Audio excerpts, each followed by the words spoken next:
केंद्र सरकार ने आज से देश भर में सिंगल यूज प्लास्टिक पर बैन लगा दिया है। सरकार के इस फैसले के बाद अब प्लास्टिक से बनी कई चीजों की बिक्री बंद हो जाएगी। ये फैसला पर्यावरण पर प्लास्टिक के बढ़ते दुष्प्रभाव पर अंकुश लगाने के लिए लिया गया है। इसके लिए केंद्रीय पर्यावरण मंत्रालय ने एक लिस्ट भी जारी कर दी है। चलिए आपको बताते हैं कि किन चीजों पर बैन लगा है।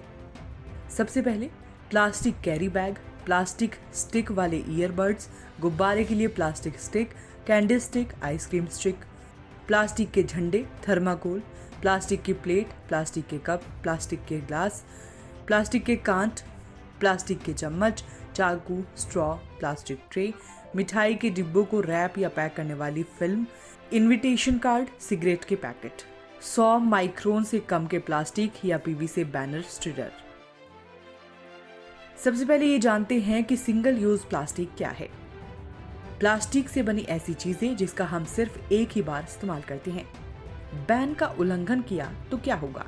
उल्लंघन करने पर पर्यावरण एक्ट धारा 15 के तहत 7 साल की जेल और 1 लाख तक का जुर्माना लगेगा।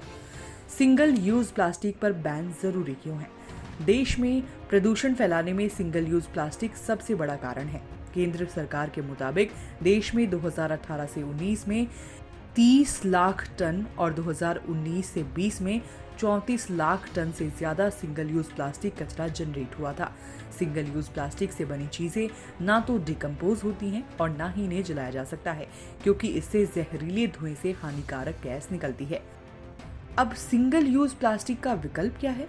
प्लास्टिक के स्ट्रॉ की जगह पेपर स्ट्रॉ, बांस से बनी ईयरबड स्टिक, बांस से बनी आइसक्रीम स्टिक, कागज और कपड़े से बने झंडे, परंपरागत मिट्टी के बर्तन आदि का इस्तेमाल सिंगल यूज प्लास्टिक की जगह ले सकता है।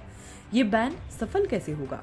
एक्सपर्ट्स के अनुसार बैन तभी सफल होगा जब आम लोगों में जागरूकता होगी और इसकी जगह उनके पास दूसरे विकल्प उपलब्ध होंगे।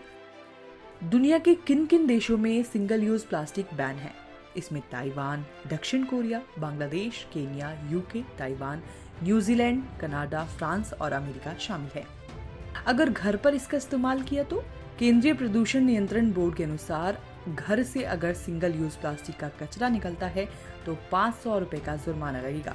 वहीं अगर कोई संस्थान या कंपनी कचरा फैलाती है तो उसे 5000 रुपए का जुर्माना वसूला जाएगा। लेकिन इन सब की निगरानी कौन करेगा? जुर्माना वसूलने का काम राज्यों के प्रदूषण नियंत्रण बोर्ड और पॉल्यूशन कंट्रोल कमेटी करेगी। वहीं फिलहाल केंद्रीय पर्यावरण मंत्रालय ने सभी राज्यों को अपने यहाँ सिंगल यूज प्लास्टिक के अवैध रूप से इसके निर्माण, जमा और बिक्री पर नजर बनाए रखने के लिए निर्देशित किया है। मंत्रालय ने फिलहाल FMCG सेक्टर को इस बैन से छूट दी है। तो उम्मीद है आपको सारे सवालों के जवाब मिल गए होंगे। लाइव हिंदुस्तान के पेज को फॉलो करें।